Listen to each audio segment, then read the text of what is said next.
पर सबरे शरीर बिगाड़ लिए महाराज। थोड़ा आप ध्यान दो अपने शरीर पे तो हमेशा सुंदर बना रहता है।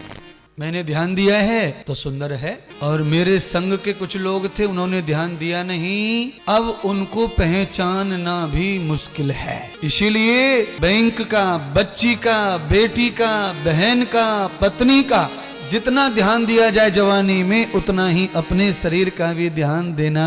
हाँ, जवान बहन, जवान बेटी, सुंदर पत्नी, इन पे खूब ध्यान रखो, बहुत जल्दी बर्बाद होता है इनका जीवन। ऐसे ही जब अपना स्वरूप सुंदर हो और जवानी और बुद्धि विकासदार हो तो इस पे भी पूरा ध्यान देना, पूरा ध्यान दीजिए। क्योंकि सब कुछ पैसों से मिलता है पर सुंदरता पैसों से मिल सकती नहीं मिलती है। 25,000 रुपए में पुतवा के आई वो गुड्डी, ब्याह में दुल्हन बन के आई। कई महाराज भी पुतवा में कथा करने से पहले तो यहाँ तक तो ठीक सो दीख है पुताई पुताई, और जब ये कैमरा वाले यहाँ उतार देते हैं यहीं पे दिखे कि अभरी का चालू है वो। और कभी कभी यूं यूं हाथ फेंके तो सब समझ जाए खेल कि लिपे पुते अलग हैं और बिना पुते। कैमरा भी शर्मा जाएगा, हथलेटी देख ले तो। सुंदरता भगवान ने दी है तो वो भगवान की कृपा है और हमारा अपना भाग्य है, उसकी खूब रखवाली करनी चाहिए। आप सब जानते हैं सुंदरता के हम सब दीवाने हैं कि नहीं? अगर नहीं होते तो शीशा पे घंटों घंटों क्यों यूं करेंगे, ऐसे ऐसे करेंगे? है हमारी छोरियां, बहनें, औरतें, बताओ अगर सुंदरता नहीं चाहिए तो चुपचाप यूं जूड़ बांध के छुट्टी। ये नाटक क्यों? इसका मतलब है सबको ही सुंदरता अंदर से प्रिय है, नहीं तो फिर हमको कुछ सजने संवरने की जरूरत नहीं पड़ती। सुंदरता प्रिय, और जिस जिसको भगवान ने दी है उसको उसकी इज्जत करनी, हाँ इज्जत करनी चाहिए। कई लोग ऐसे गोरे तो हैं पर नालायक मेथी की सब्जी कहेंगे तो दिन भर यहाँ पे मेथी अटकी रही तो अटकी है, हाँ अटकी तो अटकी चे, पूरा दिन निकल गया यहीं पे अटकी। खूब गोरे, नाक कान अच्छे, पर बुद्धि भैंस के दूध की वजह से ऐसी हो गई है कि वो दांत दिखाई देता। इसीलिए पेट को भी, पीठ को भी, पैर, हाथ, नाक, कान, अंदर से बाहर से सब रोज स्वच्छ होने, रोज पवित्र करो। पेट जितना शुद्ध होगा चेहरा उतना सुंदर रहेगा। चमड़ी 7 है बॉडी में। कितने प्रकार की चमड़ी? हाँ। अच्छा, फेरे कितने होते हैं हिंदुओं में ब्याह के? हाँ। अच्छा, जन्म कितने होते हैं? हो रुको रुको रुको रुको इंद्रधनुष में रंग कितने? तो चमड़ी कितनी हमारी बॉडी में? 7 प्रकार की चमड़ी। इसीलिए डॉक्टर ऑपरेशन करते हैं, प्लास्टिक सर्जरी जिसे कहते हैं, जांग से चमड़ी फाड़ कर किसी भी अंग में फिट कर देते, और 15 दिन में जांग पे दूसरी चमड़ी पैदा हो जाती है, क्योंकि पहले से ही एक्स्ट्रा है। 7 लेयर लगे हैं भगवान ने, एक निकालो दूसरी आ जाती है, एक निकालो दूसरी, क्योंकि चमड़ी रोज मरती है और रोज निकलती, नई आती रहती है। इसलिए जब नई चमड़ी पैदा होती है फिर भी सुंदर नहीं दिख रहे हैं तो ये तुम्हारा प्रॉब्लम है, भगवान का नहीं। उसने तो 7 स्टेपनी दी हैं फिर भी पंचर की गाड़ी चला रहे हो।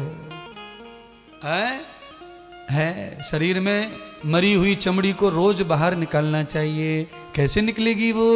अच्छा, किसी की एड़ियां खराब हो जाती हैं फिर वो अच्छी कैसे होती हैं? पत्थर पे 15 दिन लगातार रगड़ने से एड़ियां फिर से अच्छी दिखाई, क्योंकि वो पुरानी चमड़ी निकल जाती है और नई तो अच्छा ही लगेगा। नया माल तो नया ही है ना।